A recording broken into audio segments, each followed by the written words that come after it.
Timothy Busfield is now at the center of a legal battle that two of the most outspoken legal voices in media say should never have made it this far. According to attorneys Mark Geragos and Harvey Levin, the criminal case against the actor is not about justice, it's about headlines. The two lawyers who co-host the podcast Two Angry Men are openly calling out prosecutors for what they describe as unethical, reckless decision-making. They argue prosecutors have a legal and ethical duty to bring charges only when they genuinely believe they can prove guilt beyond a reasonable doubt. And according to Geragos and Levin, that standard is nowhere close to being met here. They say the case is riddled with holes, not minor inconsistencies, but major red flags that, in their view, demolish the prosecution's credibility from the ground up. One of the biggest issues they point to involves the mother of the two child actors who accused Busfield. According to what's been raised publicly, she allegedly made a threat, quote, that she would go after Busfield if her children were fired from the project. Then there's the father of the boys. Geragos and Levin highlight that he is a convicted fraudster who resigned from his state bar in disgrace following a federal conviction, a background they say directly impacts credibility. And that's not all. According to Mark Geragos and Harvey Levin, the accusations also clash with what the children themselves told police. Both kids reportedly said Busfield did nothing inappropriate. On top of that, Warner Brothers conducted its own investigation, bringing in an outside law firm. The conclusion, quote, there was no evidence to corroborate the allegations. Witnesses from the set reportedly backed that up, stating Busfield was never left alone with the children at any point during production. And then there's the polygraph. Busfield passed it. Geragos and Levin also point to what they call a stunning contradiction inside the courtroom itself. At the first hearing, prosecutors argued Busfield was such a danger to the community that he should be held without bail. Yet at the second hearing, the judge released him with no bail at all. To Geragos and Levin, that swing tells its own story. They say it highlights how inflated the prosecution's claims were from the start, and why they believe this case will never survive a jury trial. Their bottom line is blunt. In their view, this case isn't just weak, it's irresponsible.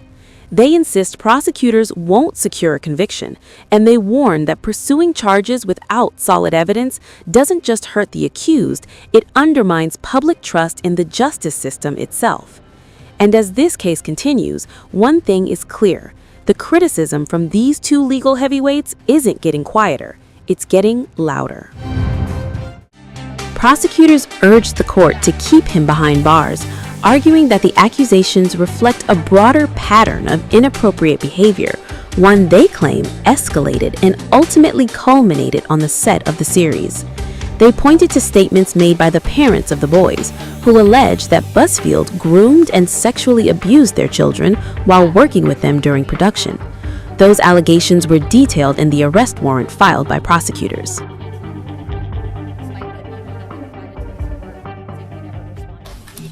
It was during therapy, not the parents, to a neutral party that SL described sexual abuse by the defendant and VL disclosed inappropriate touching.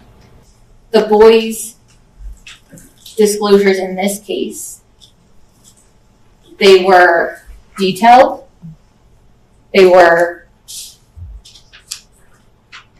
visceral, they were also not exaggerated. Inside the courtroom, Busfield's defense team mounted an aggressive push for his release. Attorneys submitted more than 70 letters written by individuals vouching for Busfield's character, reputation, and conduct throughout his decades-long career. The defense also told the court that Busfield had taken and passed a polygraph test related to the allegations.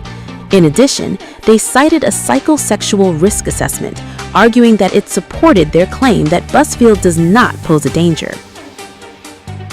I don't need to tell the court this, but my client is presumed innocent. As he sits here today, he is an innocent man. and I have significant concerns about the prosecution talking as if he has already been convicted. That these allegations, this complaint, is not only all over New Mexico, all over the national media, it is all over the world. It's too late. That bell can't be unrung. The idea that he could then go out and be dangerous with a child in the world where everybody knows who he is absurd. That's absurd. Prosecutors challenged that evidence. They asked the judge to give limited weight to the polygraph results, a standard position in many criminal cases, and raised concerns about relying on such evaluations at this stage. Still, Busfield's attorney insisted there was overwhelming evidence that the allegations were, quote, manufactured. Judge Murphy acknowledged the competing arguments before issuing his ruling, allowing Busfield's release while making clear that the case itself remains very much active.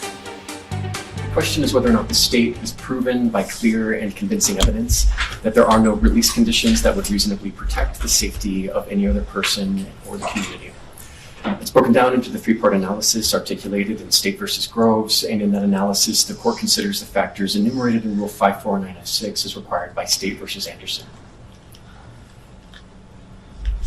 The first question is whether or not the information proffered carries sufficient indicia of reliability to be worthy of consideration. I do find that the state's 6 exhibits and the defendant's 28 exhibits and the court's 2 exhibits and the testimony offered today are reliable for purposes of this decision. The next question is the dangerousness question, the extent to which that information indicates that the defendant may likely pose a threat to the safety of others if released pending trial. I'll back up and note that probable cause was found by the Metropolitan Court judge. We're not set for a preliminary hearing today. I do find that that is sufficient for a probable cause finding for today's purposes. So, as to the dangerousness question, based on the nature and circumstances of the present offense, noting that this is a crime where the allegations involve criminal sexual contact of minor children in the genital areas, I do find that is inherently dangerous. So I'm satisfied based on those that the state has proven that Mr. Busfield does pose a danger to the safety of others. As to the last question, whether there are any potential pretrial release conditions that would reasonably protect the safety of others, I'll work my way through the F6 factors, first adopting my findings about the nature and circumstances of the present offense. I'll move on to the weight of the evidence. Now, Ms. Brandenburg-Koch is right. It's important to acknowledge the nature of sexual assault cases, and delays in reporting, especially from minor alleged victims, are fairly common. That sort of sexual abuse often occurs in the dark. This situation is a little different in that the allegations involve the defendant being alleged to have committed these acts on a film set. Now, the defendant's presentation, the affidavits from a number of people who worked on that film set, the independent investigation performed by the law firm hired by Warner Brothers, the testimony offered today do not corroborate the allegations offered by the alleged victims in this case. Now, while true, the statement from those children to law enforcement initially and expressly denied that anything occurred, the children then subsequently reported these things. That's not uncommon. As it stands today, based on the limited information I have in front of me, I'll characterize the weight of the evidence against the defendant as neutral at this point in time. As to the defendant's history and characteristics, as included or reflected in Court's Exhibit 1, this defendant exhibits 0 criminal history, no misdemeanor or felony history. The state has brought forth a number of allegations over the last 30 years, something of a pattern involving allegations of this defendant committing some sort of sexual contact against post-pubescent women. Now, these allegations have not been vetted by the judicial system for various reasons. there being a civil settlement in one of those, a declined prosecution, or no action taken on the exchange of the defendant engaging in therapy. I understand that given the media attention to this case, that more people may come forward with other allegations supporting this pattern. But at this point in time, it's difficult for the court to put too much weight into those allegations as they've not been vetted by the judicial system. I'm concerned about the allegations of this defendant using his position of power on the film set to advance his own personal motive.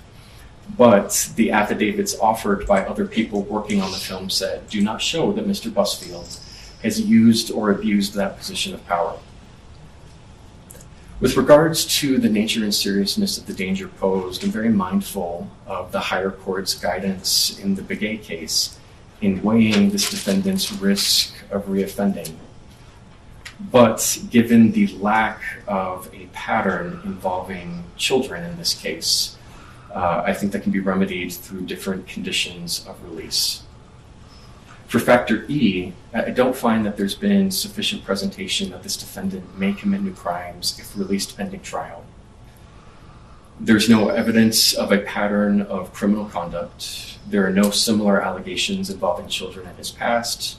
There's no evidence of non-compliance with prior court orders. Rather, this defendant self-surrendered and submitted himself to this court's jurisdiction, demonstrating compliance with the court order for his arrest. There's not been any prior pretrial detention finding. So on the balance, I cannot find that the state has proven by clear and convincing evidence that there are no release conditions that would reasonably protect the safety of any other person in the community. So I am denying the state's motion. I'll take care of that order. That'll be published tomorrow. So Mr. Busfield, I'll set the following conditions of release.